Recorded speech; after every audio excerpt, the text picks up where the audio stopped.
지금으로부터 50여 년 전 편지 한 통을 썼습니다. 그애에게 쓴 편지였습니다. 여자친구였다고 말하기엔 어린 초등학교 5학년이었습니다. 나의 서울로의 전학은 부모님께는 기쁨이었지만 내겐 그애와의 서글픈 이별이었습니다. 공부 잘하는 아이를 시골에 있게 할 수 없다는 대학생 형님의 설득으로 아버지가 결정하신 일이었기에 순한 양처럼 아무 말 없이 따라왔지만 마음은 도살장으로 가는 소가 되었습니다. 그러나 차마 그애 때문에 갈 수 없다고 발버둥 칠 수는 없었습니다. 서울 낙산 밑 한 옥집 누님과 함께 살게 된 단칸방, 창가 멀리 오색 찬란한 불빛의 종로 평화시장이 훤히 내려다 보였습니다. 그러나 내 마음은 깜빡이는 네온 쌓인 불빛과 같이 혼란스럽고 숨이 막힐 것만 같았습니다. 첫 도시 생활에 적응을 못한 탓도 있지만 처음으로 떨어진 어머니도 보고 싶었고 시골에서 함께 뛰놀던 정든 친구들과 무엇보다 그 애가 그리웠습니다. 창가를 바라보며 상상의 나래 속의 고향으로 열심히 달려가곤 하였습니다. 그러다 사무친 그리움에 편지 한 통을 썼습니다. 무슨 내용인지 기억나지 않지만 학우들 앞으로 쓴 안부 편지였습니다. 그러나 사실은 그애에게 쓰고 싶었습니다. 그런데 덜렁 그애에게만 편지를 보내면 내 마음이 들킬까봐 학우들에게도 쓴 것입니다. 그애에게 쓴 편지를 조심스레 접어놓고 겉봉투에 또박또박 그의 이름을 적었습니다. 그런데 이상한 일이었습니다. 쓸 때까지도 화산처럼 솟았던 용기가 쓰고 나니 안개처럼 사라진 것이었습니다. 보낼까 말까 몇 날을 고민하다 결국 책 속 깊이 몰래 감추어 놓았습니다.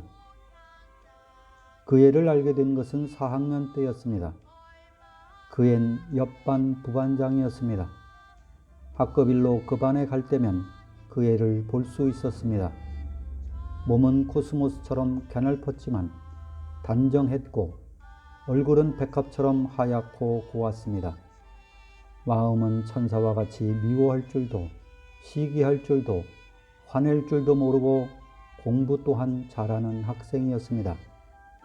어머니께서 말씀하시던 요조 숙녀가 바로 그 애를 두고 하신 것 같았습니다. 하늘에 떠있는 뭉게 구름을 볼 때마다 아슬한 꿈이 함께 피어올랐습니다. 그 애와 같은 반이 된다면 얼마나 좋을까.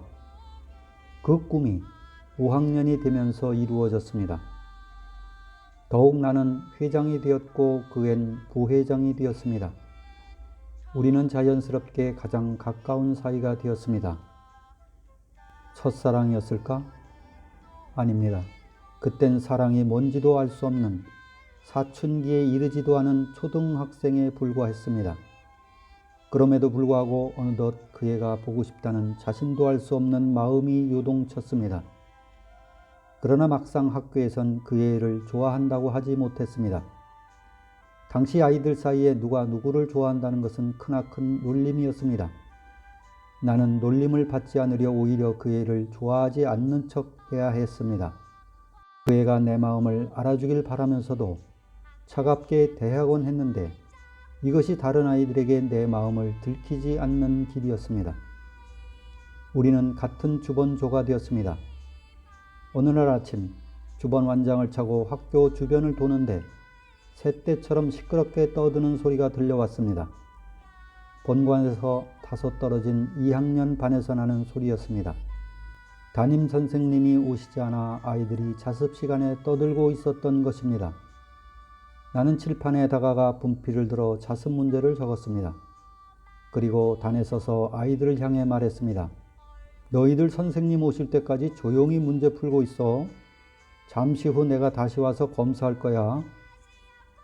말을 막 마쳤을 때 그 애가 다른 주번 여학생과 함께 교실을 돌다가 나를 보았습니다. 난 선생님인 줄 알았어. 그 애가 같이 온 친구에게 속삭이듯 말했지만 내 귀엔 확성기처럼 크고 정확히 들려왔습니다. 그런데 이상했습니다. 그의 한마디가 내 귀뿐만 아니라 심장을 온통 흔들어 놓았습니다. 선생님인 줄 알았어. 내 귀엔 그 애가 선생님처럼 나를 존경하고 사모하리만큼 좋아한다는 고백으로 들려온 것입니다. 그날 느닷없이 어머니께 운동화를 사달라고 했습니다. 갑자기 신고 있던 낡은 신이 부끄러워졌습니다. 나도 스파이크 운동화를 신고 통바지가 아닌 지퍼가 달린 바지를 입고 그의 앞에 서고 싶었습니다.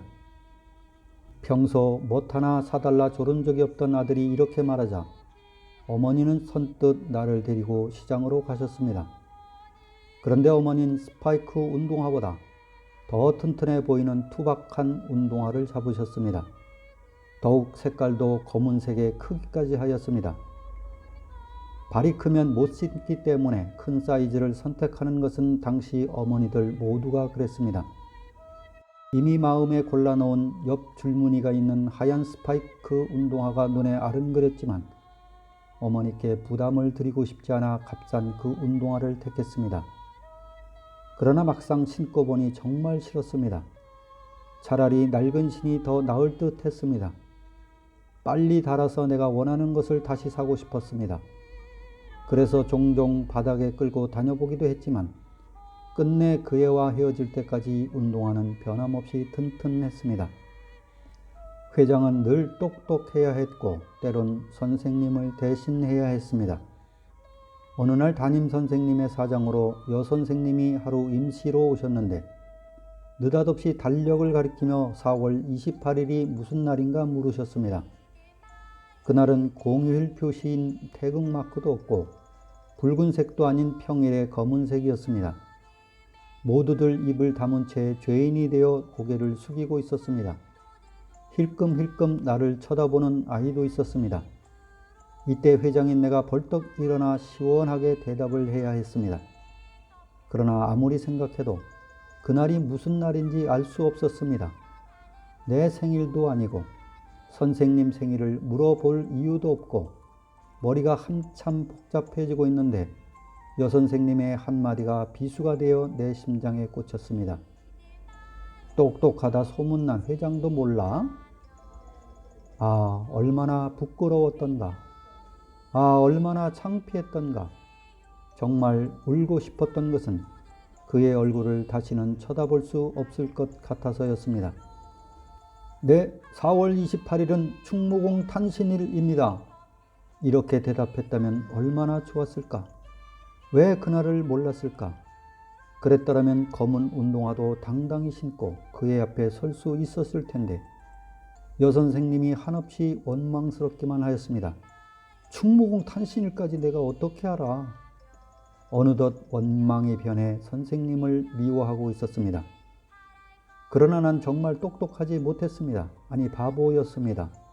좋아해도 좋아한다는 말 못하고 오히려 좋아하지 않는 척하는 못난이였습니다. 어느 날 친구가 주번조를 나와 바꿔줄 수 있냐 제의해왔습니다. 그도 그 애를 좋아하고 있었습니다. 거절하지는 못해도 망설이기는 해야 했습니다.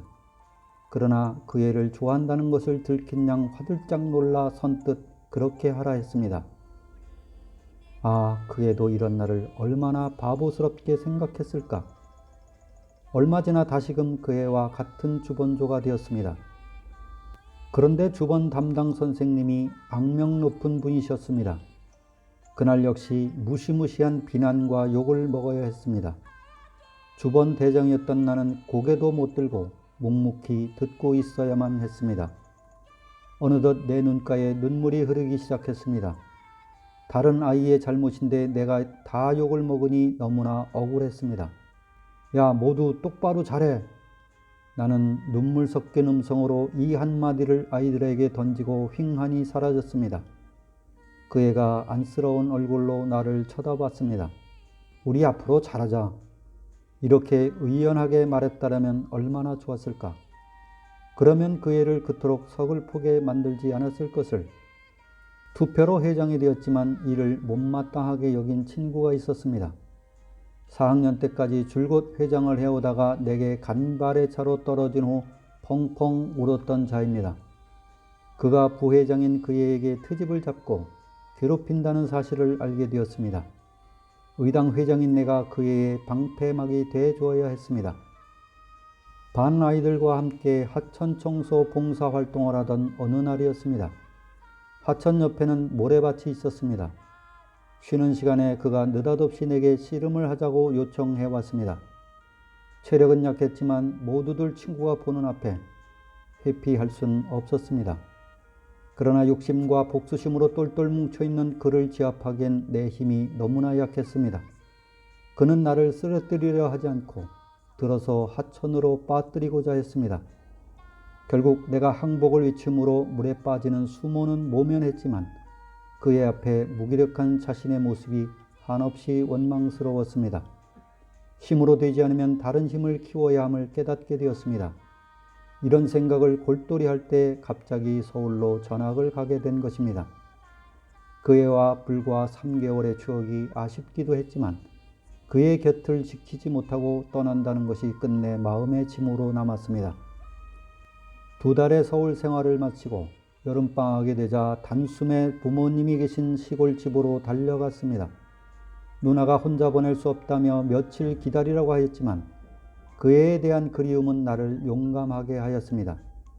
11살의 어린 소년이 혼자 시외버스를 타고 온 것입니다. 들밭에 번칠이 자란 옥수수들은 나를 개선장군처럼 맞아주는 듯 했고 그 애도 나를 그렇게 맞이해 줄 것만 같았습니다. 요란스런 매미소리가 내막혔던 숨통을 트이게 했습니다. 그의 집은 알았지만 찾아갈 용기는 아직 없었습니다. 행여나 그 애를 만나게 될까 그 집 앞을 수시로 지나치곤 했지만 그런 일은 생기지 않았습니다. 그의 소식이 제일 궁금하였으나 여전히 친구들을 만나도 묻지 못했습니다. 이 일은 방학 때마다 반복되었지만 그 애를 만나지도 못했고 소식도 알 수 없었습니다. 그러다 중학생이 된 어느 날 심장이 뛰는 소식을 듣게 되었습니다. 결혼해서 이사온 이종 사촌 형이 세든 집이 바로 그의 집이었습니다. 이제는 그 애를 정말 만날 수 있을 것 같았습니다. 주저함 없이 형님 댁에 놀러가면 되는 일이었습니다. 중학교 이름이 새겨진 체육 모자를 쓰고 설레는 마음으로 집을 나섰습니다. 멀리서 보았던 빨간 양철 지붕의 그의 집은 여전했습니다. 그러나 처음 들어선 그의 집은 마치 비밀의 정원과 같았습니다. 대문에서 집 마당까지 이르는 길 옆에는 코스모스가 심겨져 있었고 주변은 온갖 꽃들로 채워져 있었습니다. 행여나 그 애가 나타날까 조심스럽게 한 걸음 한 걸음 형님이 새든 방을 찾았습니다. 때마침 그곳 우물가엔 그의 어머니인 듯한 분이 김치를 담그고 계셨습니다. 나이가 꽤나 들어 보이셨습니다. 언뜻 그 애가 늦둥이였다는 말을 들은 기억이 났습니다. 형님과 이야기하며 여기저기 기웃거려 보았지만 그 애는 보이지 않았습니다. 이렇게 시간이 지나고 결국 그 애를 보지 못하고 나온다는 것은 여간 아쉬운 일이 아니었습니다. 난 여러 번 심호흡을 한 다음 그의 어머니께 다가가 인숙이 있나요? 이렇게 여쭈려 하는 순간 그의 어머니가 내게 다가오셨습니다. 그냥 가려고? 이거나 맛보고 가. 한사코 사양하는 내 입에 그의 어머니는 겉절이 김치를 한 주먹 싸서 넣어주셨습니다. 한 입 가득한 겉절이는 너무나 매웠습니다. 끝내 눈물이 났습니다. 이후 그의 집에 다시 못 갔습니다. 그해 겨울 아버지의 전근으로 그곳을 떠나며 그의 집은 영원한 비밀의 정원이 되었습니다. 그에게 보내지 못한 편지, 50여 년이 지난 지금 무슨 말을 썼는지 내용도 기억할 수 없고 말도 생각나지 않습니다. 그런데 문득 대학 시절 문학상에 당선된 수필 그리움의 한 구절이 떠올랐습니다. 빨간 지붕 위에 고추 잠자리. 그리움은 악보 따라 이리저리 흐르다가 구름되어 날고 끝없는 산을 지나 조그만 가랑잎을 하나 물고 돌아옵니다. 그 조그만 가랑잎 하나가 혼탁한 내 마음에 떨어져 맑은 옹달샘이 되었습니다.